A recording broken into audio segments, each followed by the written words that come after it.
কোনো কাজ এখনো করা হয়নি বা কোনো কাজ এখনো করিনি, যেমন আমি আমার হোমওয়ার্ক এখনো করিনি, আমি এখনো তাকে বলিনি, আমি এখনো খাইনি, এ ধরনের বাক্যের ক্ষেত্রে আমরা কি ব্যবহার করতে পারি তুমি বলো তো? Yet. ইয়েট। এ খুব লম্বা না, দাঁড়াতে খুব কষ্ট হচ্ছে। এই ধরনের বাক্যের ক্ষেত্রে আমরা ব্যবহার করি ইয়েট। তুমি বসো বসো, নাহলে কিছু দেখা যাবে না। ইয়েট। আচ্ছা, তাহলে এবার যদি বলি আমি এখনো ভাত খাইনি, ইংরেজিতে কি বলবো? I haven't eaten rice yet. I haven't eaten rice yet. আমি এখনো ভাত খাইনি। আচ্ছা, এই বাক্যটিকে আর কি দিয়ে বলা যায়? Still দিয়ে। স্টিল দিয়ে। তাহলে বলো দেখি কি হবে? I still haven't eaten. I still haven't eaten, মানে আমি এখনো খাইনি। Sit down. এবার যদি বলি আমি আমার হোমওয়ার্ক এখনো করিনি, তাহলে ইংরেজিতে কি বলবো? I haven't done my homework yet. I haven't done my homework yet. এবারে আসি, কোনো কাজ এখনো চলছে, কোনো কাজ এখনো চলছে বা তখনও চলছিল। যেমন যদি বলি সে এখনো ঘুমোচ্ছে, সে এখনো ভাত খাচ্ছে বা সে এখনো রান্না করছে। আমি যখন তাদের বাড়িতে গেলাম সে তখনও ঘুমাচ্ছিল। এই ধরনের বাক্যের ক্ষেত্রে আমরা কি ব্যবহার করব?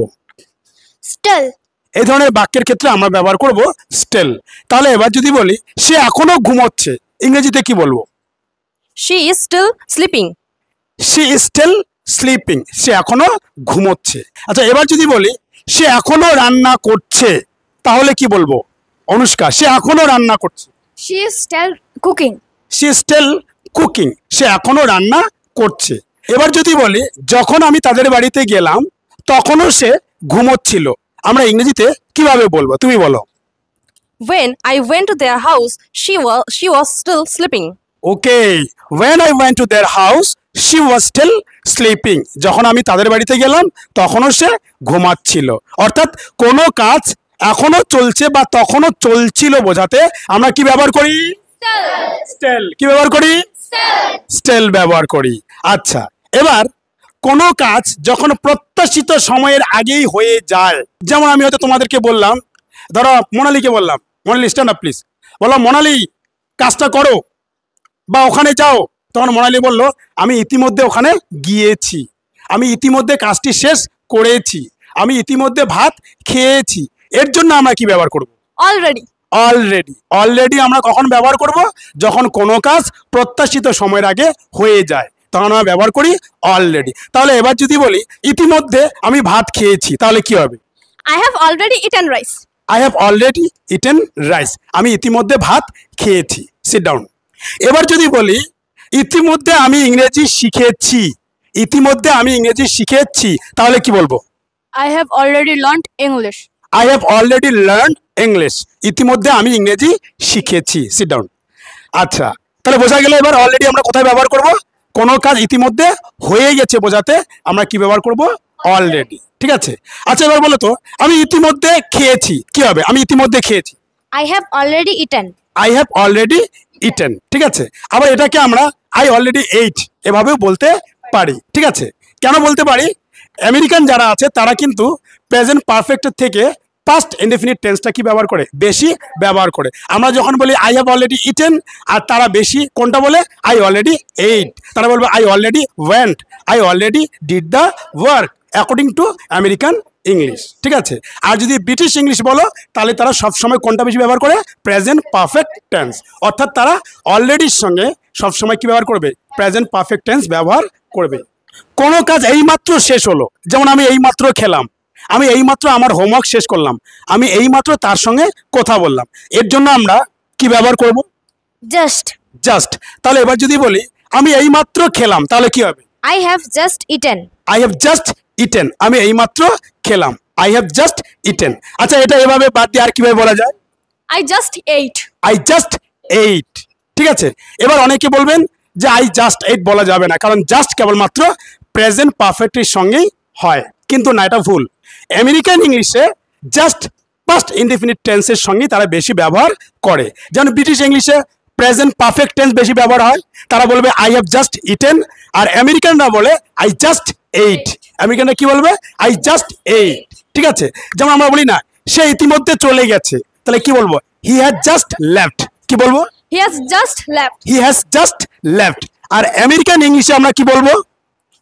He just left. He just left. আমেরিকানরা শুধু বলবে হি জাস্ট লেফট। আর ব্রিটিশরা কি বলে? হি হ্যাজ জাস্ট লেফট। ঠিক আছে, দুটোই সঠিক, মনে থাকবে।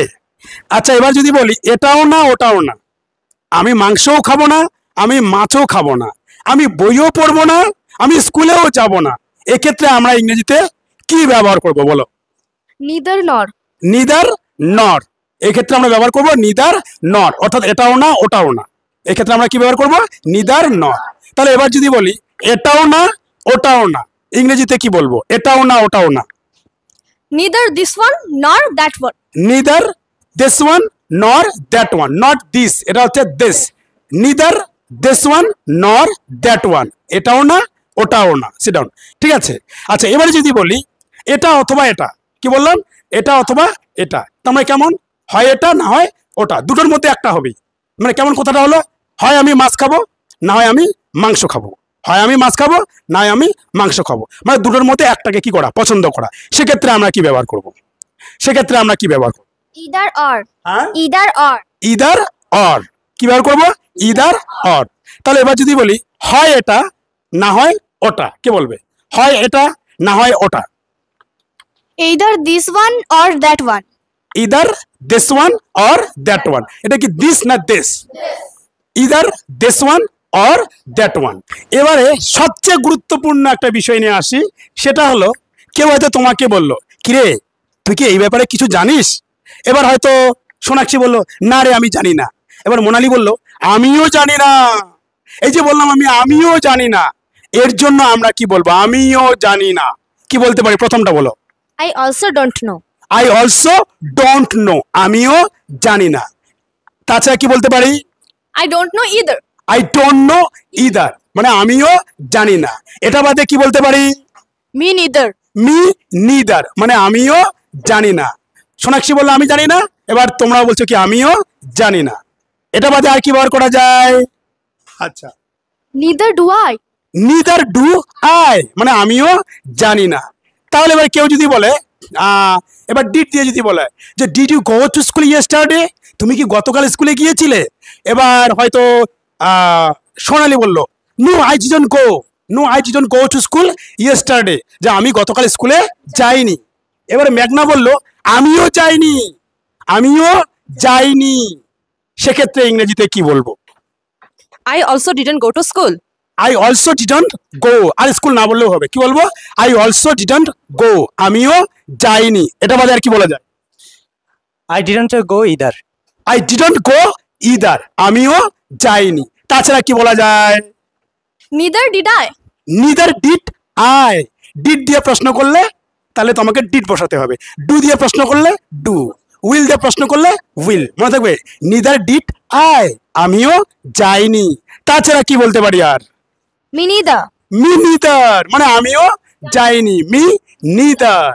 এবার কেউ যে তোমাকে বললো do you go to the cinema every day, তুমি কি প্রত্যেকদিন সিনেমায় যাও?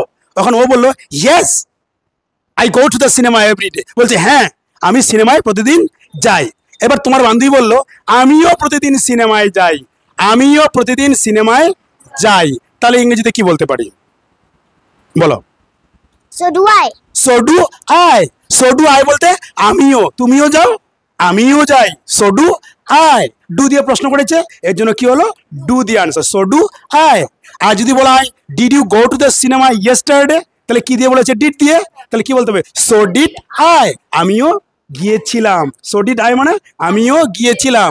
আর সো উইল আই মানে আমিও যাব, সো উইল আই। মনে থাকবে? আচ্ছা, তাছাড়া আর কি বলা যাবে? I also go. I also গো, আমিও যাই। এছাড়া I go either. I go either.